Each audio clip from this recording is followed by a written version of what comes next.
Oke, jumpa lagi dengan Radar Kediri TV. Kali ini Radar Kediri TV berkunjung ke kediaman Bu Umi Hani, Dr. Umi Hani MAG. Beliau adalah Dewan Pakar Muslimat sekaligus dosen, begitu, Ketua Prodi di Fakultas Usuluddin dan Dakwah IAIN Kediri, Prodi Ilmu Hadis. Ya, kita akan berbincang dengan beliau kali ini tentang keluarga lah, lebih dekat, lebih dekat dengan kita lah, dengan keluarga. Bu, ini kan di keluarga begitu, peran perempuan lah, peran seorang ibu dalam mendidik anaknya itu apakah ada contoh atau semacam tuntunan begitu dalam Islam, seperti apa sih ibu harus mendekat ke anaknya, terutama ini kita bicara saat ini ketika pandemi kan anak lebih banyak di rumah, sementara sekolah masih banyak yang online begitu aja. Artinya peran ibu seorang perempuan di rumah itu sangat penting begitu. Bagaimana, Bu? Iya, terima kasih, Mas. Jadi ibu itu sangat penting perannya pada pendidikan putra-putrinya. Karena di rumah itu adalah pendidikan yang utama dan pertama. Jadi bayi itu mengetahui pendidiknya itu di rumah. Bahkan di dalam kandungan itu sudah bisa terjadi pendidikan, istilahnya prenatal education, pendidikan dalam kandungan. Ada ini eksperimen ketika anak dalam kandungan itu diperdengarkan murotal Al-Quran.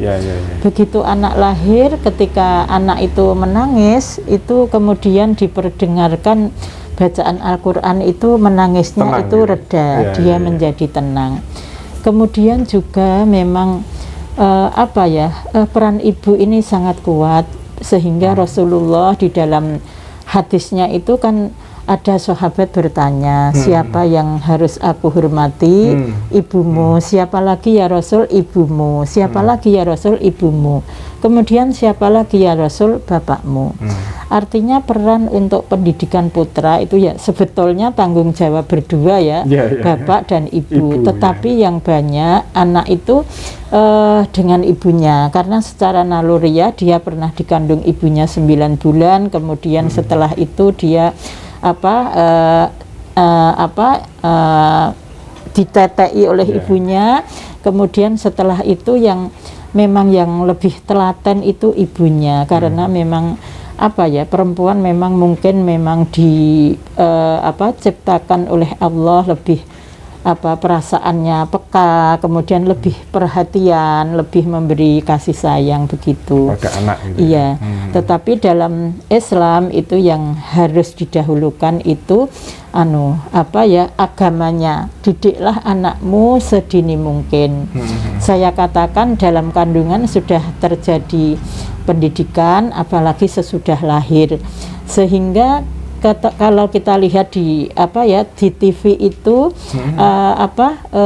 cinta Quran itu ada yang usianya 4 tahun sudah hafal Al-Quran karena ayah ibunya itu hafal Al-Quran, kemudian mulai 2 tahun dia sudah dibiasakan menghafal, sehingga usia 4 tahun dia sudah hafal Al-Quran 30 juz. Ketika lomba dia mengalahkan anak-anak yang seusia 10 tahun bahkan 12 tahun. Jadi memang pendidikan dalam keluarga, terutama peran perempuan itu sangat penting ya. Karena itu ibu itu harus betul-betul dia berusaha untuk membagi perhatian, karena kan dia harus punya perhatian pada dirinya sendiri, membuat dirinya solihah. Dia harus punya perhatian terhadap suami, karena suami juga butuh perhatian itu. Kemudian yang ketiga, dia juga sebagai ibu dari putra-putrinya yang setiap saat, setiap detik dia harus mencurahkan kasih sayang. Sehingga seorang ibu itu harus bisa membagi perhatian, membagi waktu, membagi tenaga, itu luar biasa. Harus memang, kalau memang bersamaan kebutuhan itu, dia harus pakai prioritas. Apalagi sekarang itu banyak wanita karir, Bu ya. Inggih. Seperti jenengan misalnya Iya, juga betul. ada waktu yang harus dibagi Iya, begitu. betul. Itu pripun, Bu? Kalau pengalaman jenengan? Alhamdulillah saya sebelum menikah memang sudah jadi PNS di Kementerian Agama. Kementerian Agama, nggih. Bahkan ketemu bapaknya itu juga cinlok karena sama-sama CPNS di Iya, Pak. Kementerian Agama. Iya, iya, iya. Iya. Tapi alhamdulillah saya lakukan karena saya juga sebagai istri pendamping suami, sebagai ibu pendidik putra-putri, saya juga sebagai ketika itu mahasiswa, kuliah Iya. saya di Surabaya, saya di sini di kepegawaian yang padat itu memang ketika kita butuh prioritas, kebutuhan bersama kita prioritaskan yang satu, tetapi kalau tiap harinya memang kita menghemat tenaga juga membagi pikiran, membagi perhatian kita supaya semuanya tercapai. Ya alhamdulillah Mas, sekarang saya itu punya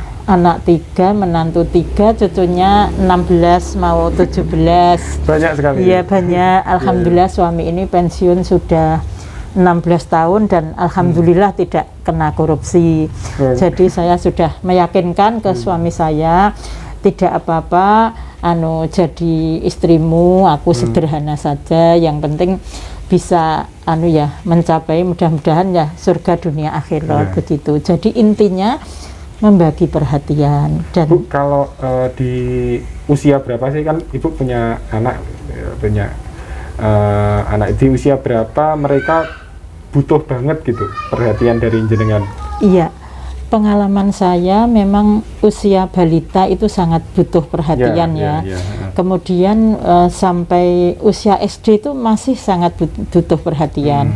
Ketika mereka mulai SMP itu sudah mandiri.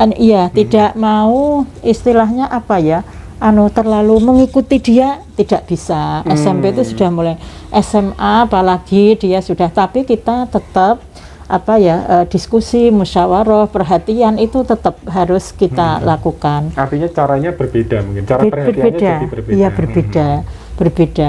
Bahkan sekarang saya punya anak, mereka sudah punya anak 5, ada yang 4 itu, mereka masih membutuhkan saya begitu. Curhat. Curhat tentang suaminya, curhat tentang istrinya. Padahal sudah saya pikir kalau anak sudah menikah itu sudah merdeka ya, tapi tidak. Tapi memang orang tua itu tidak bisa lepas, harus tetap kita menjadi teman diskusinya kan begitu. Bu, kalau ini mungkin pertanyaan terakhir, sebagai seorang ibu, sebaiknya bagaimana? Tadi Bu Umi Hani sudah menyontohkan gitu bagaimana pengalaman ibu dan anak-anaknya. Sebagai seorang ibu, bagaimana seharusnya bersikap kepada anaknya? Apakah harus keras begitu? Apakah harus lunak, memanjakan mungkin, atau seperti apa, Bu? Kalau saya prinsip pendidikan saya ya situasional. Kita perlu otoriter, tegas dalam beberapa masalah, tapi perlu demokratis dalam beberapa masalah, perlu laissez-faire. Kita mengikuti kehendak dia selama itu tidak melanggar aturan begitu. Jadi intinya itu memang pendidikan keluarga itu anak kita antar kepada kemandirian. Tapi sekali lagi anak kita bukan kita, tidak bisa kita paksakan ambisi kita. Anak harus jadi ini, harus jadi ini, harus jadi ini. Saya itu 3 anak itu saya ikuti kemauannya. Yang nomor 1 kan dia sejak awal itu suka komputer. Kemudian saya kuliahkan di informatika. Sekarang juga itu pemegang data di Kemenak Kota di data madrasah itu dia. Terus nomor 2 memang sejak SMP itu ingin jadi dokter. Alhamdulillah itu suami istri dokter. Ini istrinya mau selesai spesialis, mohon doanya ya. Terus yang nomor 3 itu dia memang pinter ngomong sejak kecil. Kamu ingin kemana? Saya ingin ke komunikasi. Saya antarkan juga. Dia S1 komunikasi, S2-nya di hubungan internasional UI. Sekarang dia itu komunikasinya itu sekarang dari pengusaha di Jakarta. Suaminya perwira polisi di Jakarta. saya antarkan anak saya itu kepada kemauannya sepanjang dia itu cita-citanya baik. Saya tidak bisa memaksakan kamu harus jadi ini, harus jadi ini, harus jadi ini. Dibebaskan tapi ada jalurnya. Ada jalur. Jadi memang saya mendidik anak saya itu mandiri, Mas. Mulai anak saya itu kelas 5 SD, kelas 4, kelas 3 itu saya sudah tidak pakai pembantu. Memang saya, karena saya itu karyawati, bapak juga karyawan, itu kan harus anak itu mandiri seawal mungkin. Keputusan untuk tidak pakai menggunakan pembantu? Membantu itu karena apa, Bu? Mohon maaf karena ya ada saja masalah itu. Kemudian saya berusaha untuk diganti dengan masalah diganti dengan mesin yang ada, tapi kami kasih sayang tetap tetap kami lakukan karena meskipun gini ya waktunya sedikit tapi mutunya itu terjamin, mutu komunikasi itu. Kalau tidak bisa ngejar kuantitas, iya ya kualitas yang karena saya juga sibuk pagi ke kantor, pulangnya sore, kemudian malam saya sering ceramah kemana-mana itu sampai kadang jam 10, jam 12, kadang kalau ke Jawa Tengah sampai subuh saya sampai di rumah, tapi saya jaga kualitas komunikasi itu. Siap. Oke. Terima kasih Bumi atas beberapa curhatan pengalamannya ini juga. Semoga bermanfaat bagi pemirsa Radar Kediri TV. Amin. Jangan lupa like, komen, dan share channel ini. Semoga bermanfaat bagi semua. Assalamualaikum warahmatullahi wabarakatuh. Waalaikumsalam warahmatullahi wabarakatuh. Selalu tonton Radar Kediri TV. Jangan lupa like, komen, dan subscribe channel ini. Radar Kediri TV selalu